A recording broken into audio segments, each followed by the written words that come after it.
La journée de samedi a été tendue dans la capitale française, Paris, où se sont déroulées plusieurs manifestations. En dehors de la marche pour le climat, une manifestation de gilets jaunes opposée à la politique sociale et fiscale du gouvernement et un défilé contre un projet de réforme des retraites. En début de soirée, au moins 137 personnes avaient été interpellées dans les zones où ils étaient interdits de manifester et 86 avaient été placées en garde à vue selon la préfecture de police. Au centre des tensions, le boulevard Saint-Michel, où des militants radicaux de la mouvance d'ultra-gauche, des Black Blocs et des Gilets jaunes, pour certains masqués, ont jeté des projectiles sur les forces de l'ordre avant de s'en prendre à une agence bancaire. Du matériel urbain a été dégradé et des poubelles incendiées, entraînant l'intervention des pompiers. Les forces de l'ordre ont fait en abondance usage de gaz lacrymogène et ont également tiré avec des lanceurs de balles de défense, une arme controversée responsable de nombreuses blessures au cours des précédentes manifestations des Gilets jaunes. Les participants à la marche pour le climat, au nombre de plusieurs milliers, répondaient à l'appel de nombreuses ONG au lendemain d'une grève mondiale pour le climat historique. Se déroulait également samedi le début des Journées du patrimoine qui attirent chaque année des dizaines de milliers de visiteurs. Les appels se sont multipliés pour une convergence des luttes entre gilets jaunes et militants écologistes.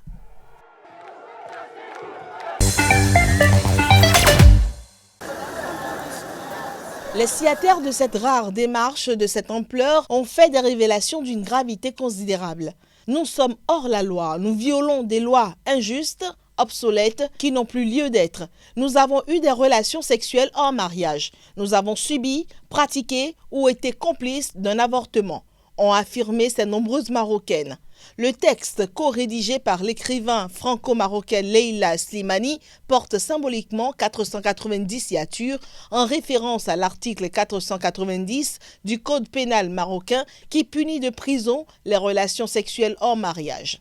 Sa publication coïncide avec la 3e audience du procès de Hadja Haïsouni, une journaliste en détention depuis fin août pour avortement illégal et débauche ou sexe hors mariage. Cette reporter dénonce une affaire politique depuis son arrestation. Sa demande de remise en liberté a été rejetée la semaine dernière par le tribunal de Rabat, tout comme celle de son fiancé, du médecin, de l'infirmier et de la secrétaire médicale arrêtés en même temps qu'elle. Dans la tribune, également publiée dans le quotidien français Le Monde, les signataires marocaines dénoncent la culture du mensonge et de l'hypocrisie sociale qui génère la violence, l'arbitraire, l'intolérance. Ces lois liberticides et inapplicables sont devenues des outils de vengeance politique ou personnelle, déclare le manifeste lancé sous forme de pétition ouverte aux hommes. La justice marocaine a en 2018 poursuivi 14 503 personnes pour débauche, 3 048 pour adultère, 170 pour homosexualité et 73 pour avortement, selon les chiffres officiels.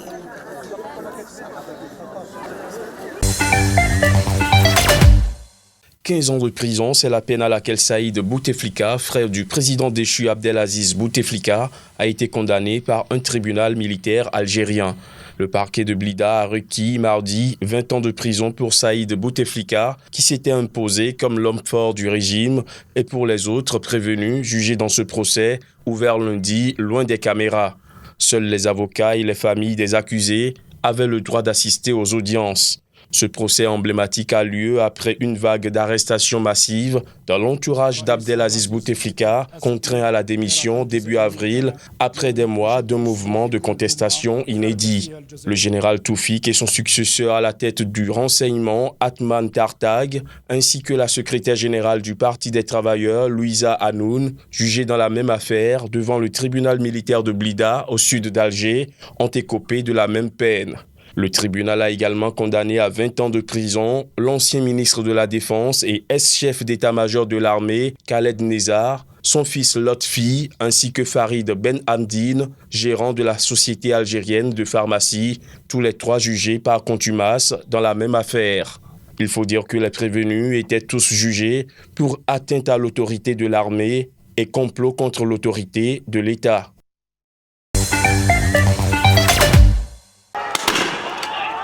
Plus de 20 000 Hongkongais entendent bien exprimer leur colère une fois face à la chef de l'exécutif.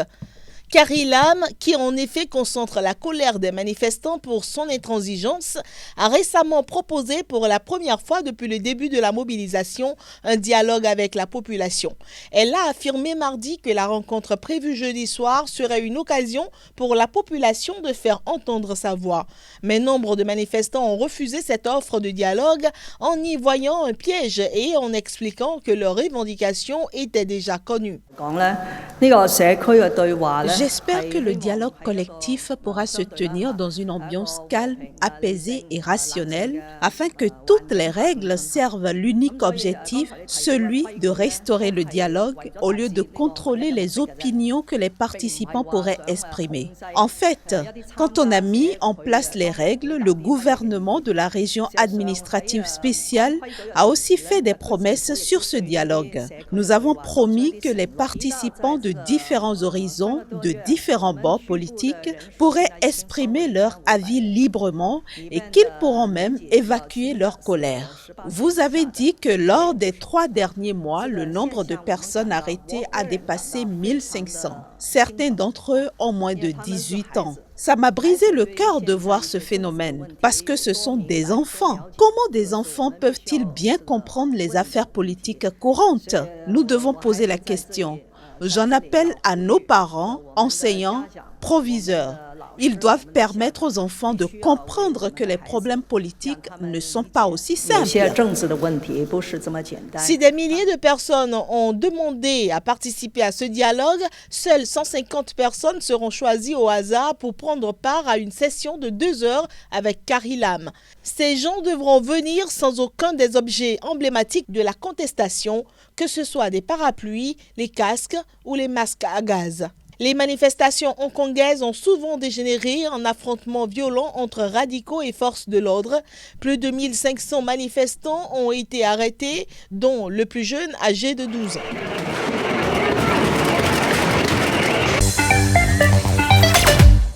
Outre les Britanniques, parmi les autres touristes figurent des Belges qui seront rapatriés par leur gouvernement et des Français et Allemands dont la situation ne nécessite pas de rapatriement, a indiqué le ministère. Le marché est très faible de Thomas Cook sur la Tunisie et il représente 3,5% de marché global.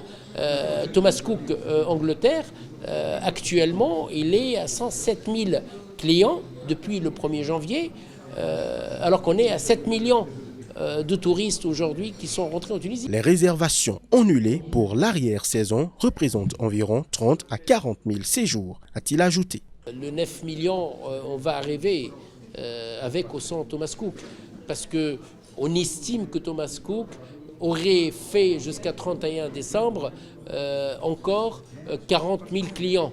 Mais les 40 000, peut-être on va récupérer 20 000 par d'autres TO anglais, mais ça ne va pas jouer sur le nombre total. Le voyagiste a fait faillite avant d'avoir réglé les factures pour la haute saison estivale, laissant plus de 60 millions d'euros d'impayés selon les premières estimations de la Fédération tunisienne de l'hôtellerie. La FTH a appelé l'État tunisien à soutenir les hôtels touchés par des crédits d'impôt et autres facilités. Donc au moment de la faillite de Thomas Cook, il y avait 10 000 à peu près ressortissants européens, qu'on va 4 500 britanniques, 2 000, 2 500 français, 2 000, 2 500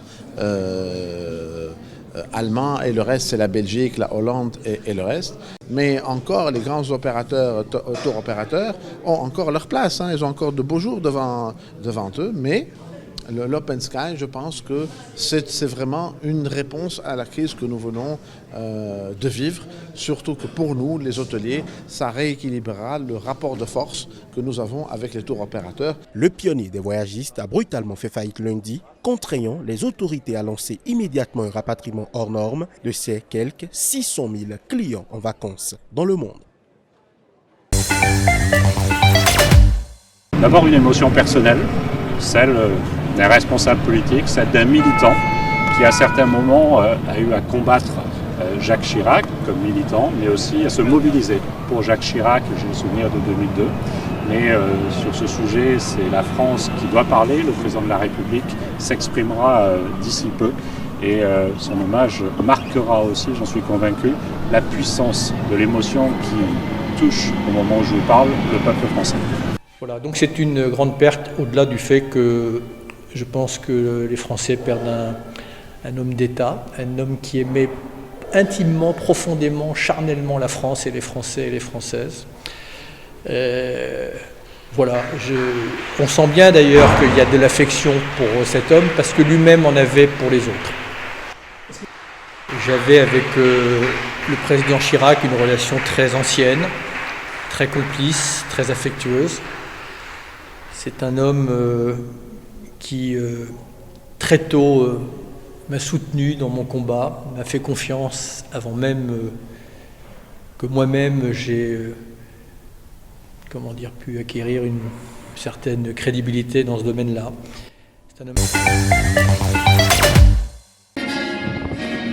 Ce revirement est intervenu avant une réunion de l'ONU jeudi à New York sur la crise en Libye. Le maréchal Khalifa Haftar, dans un communiqué publié dans la nuit de mercredi à jeudi, a indiqué qu'en fin de compte, il faut dialoguer et s'asseoir autour d'une table de négociation. Il a toutefois indiqué que le dialogue ne serait pas possible tant que les groupes terroristes et les milices criminelles contrôlent Tripoli, en faisant référence aux forces loyales du gouvernement d'union nationale. Le maréchal a en outre salué la réunion de jeudi à l'ONU qui se tient en marge de l'Assemblée générale de l'organisation. Il a dit espérer qu'elle aboutisse à des propositions qui servent les intérêts de la Libye en vue de rétablir la sécurité et la stabilité. Khalifa Haftar avait début septembre rejeté l'appel de l'ONU à reprendre des discussions, estimant qu'une solution militaire était la plus à même de résoudre le conflit. Lors d'un discours à l'ONU, Fayez Sarraj a aussi qualifié Khalifa Haftar de criminel assoiffé de sang en rejetant toute possibilité de discuter avec lui. À l'occasion de la réunion à New York, la France et l'Italie espèrent avancer vers une conférence internationale qui pourrait être organisée en Allemagne pour sortir la Libye d'un conflit meurtrier. Depuis la chute du dictateur Mouammar Kadhafi en 2011, le pays est plongé dans le chaos avec une multitude de groupes armés et de forces politiques rivales.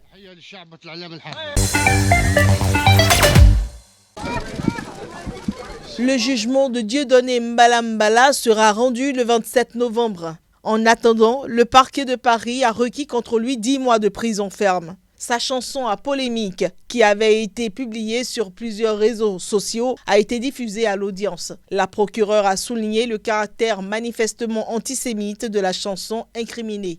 À la barre du tribunal correctionnel, l'ancien acolyte d'Elie Semoun a nié être le chanteur et l'auteur de cette chanson, écrite selon lui par un détenu dans le cadre d'un atelier de chansons potaches, dispensé en prison et interprété par un imitateur de Joe Dassin. Face aux différentes associations antiracistes, le polémiste de 53 ans a estimé que ces organisations minoritaires, face à ceux qui rient de ces provocations, cherchaient à le faire taire en l'excluant du débat public. Dieudonné était également jugé pour appel illicite aux dons, ayant publié un message en amorce de la vidéo appelant à la partager en masse afin de lui permettre de payer son amende. Bla